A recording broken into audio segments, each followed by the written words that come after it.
ഈശോ മിശിഹായ്ക്ക് സ്തുതിയായിരിക്കട്ടെ. ക്രിസ്തുവിൽ ഇത്രയും സ്നേഹം നിറഞ്ഞ സഹോദരി സഹോദരന്മാരെ, മത്തായിയുടെ വിശുദ്ധ സുവിശേഷം 18-ാം അധ്യായം 15-20 തിരുവചനങ്ങൾ നമ്മൾ ധ്യാനിക്കുമ്പോൾ ഈശോ നമ്മളോട് സംസാരിക്കുകയാണ്.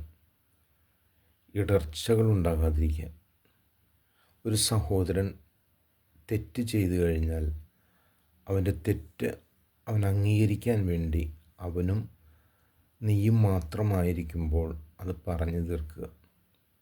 അവൻ അതിനെ അംഗീകരിക്കാത്ത പക്ഷം സാക്ഷ്യത്തിനായിട്ട് രണ്ടുപേരെ കൂടെ കൂട്ടുക. അവരെ അംഗീകരിക്കുന്നില്ല എങ്കിൽ സഭയെ അറിയിക്കുക. സഭയെയും അവൻ അംഗീകരിക്കാൻ തയ്യാറല്ല എങ്കിൽ അവൻ നിനക്ക് ചുങ്കക്കാരനെ പോലെയും വിജാതീയനെ പോലെയും ആയിരിക്കട്ടെ എന്ന് പറയും. എനിക്കിതിലൂടെ മനസ്സിലാവുന്നത് ഓരോ മനുഷ്യൻ്റെ മനസ്സിൻ്റെ ശുദ്ധതയാണ്. ഈ ദിവസങ്ങളിലൊക്കെ ഈശോ നമ്മളോട് സംസാരിക്കുന്നത് അധികാരപ്രമത്ത ബാധിച്ച, കണ്ണുകളിൽ അന്ധത ബാധിച്ച മനുഷ്യൻ ബുദ്ധിശൂന്യനായി പ്രവർത്തിച്ചുകൊണ്ട് ഒരു ഭയത്തോടുകൂടെ ജീവിക്കുകയാണ്. അതായത് തനിക്കെതിരെ വരുന്നവരെയൊക്കെ നിലംപരിശാക്കാനുള്ളൊരു പരിശ്രമം. ഈശോ നമ്മളോട് സംസാരിക്കുന്ന ഒരു കാര്യം ഇതുണ്ട്: ആരെയും അവഗണിക്കാതെ കൂടെ നിർത്തുക. പക്ഷേ അവൻ്റെ മനസ്സിൻ്റെ അന്ധകാരം നിമിത്തം അവൻ സഹോദര സ്നേഹത്തിൽ നിന്ന് വ്യതിചലിച്ചു പോവുകയാണെങ്കിൽ നമ്മൾ അവരെ വിധിക്കേണ്ടതായിട്ടില്ല, മറിച്ച് വിധി ദൈവത്തിൻ്റെ ഭാഗത്തു നിന്ന് തന്നെയാണ്.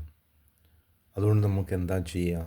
സഹോദര തുല്യം അവരെ സ്നേഹിക്കുക, അല്ലെങ്കിൽ സഹോദരങ്ങളായി തന്നെ പരിഗണിച്ചുകൊണ്ട് അവരെ സ്നേഹിക്കുക.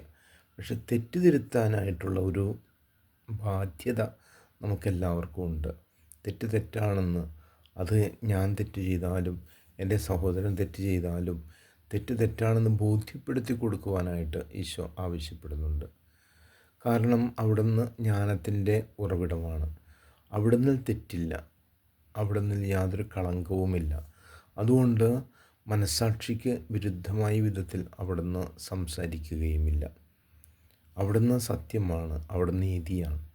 ആകയാൽ നമ്മളുടെ ജീവിതങ്ങളിൽ സഹോദര സ്നേഹങ്ങളിൽ എന്തെങ്കിലും ഇടർച്ചകൾ സംഭവിച്ചിട്ടുണ്ടെങ്കിൽ പറഞ്ഞു തിരുത്തി ഒരുമിച്ച് ദൈവരാജ്യ പ്രവേശനത്തിനായിട്ട് പരിശ്രമിക്കുവാണ്ട് പരസ്പരം പ്രോത്സാഹിപ്പിക്കാം. ദൈവം നിങ്ങളെ അനുഗ്രഹിക്കട്ടെ. ആമേൻ.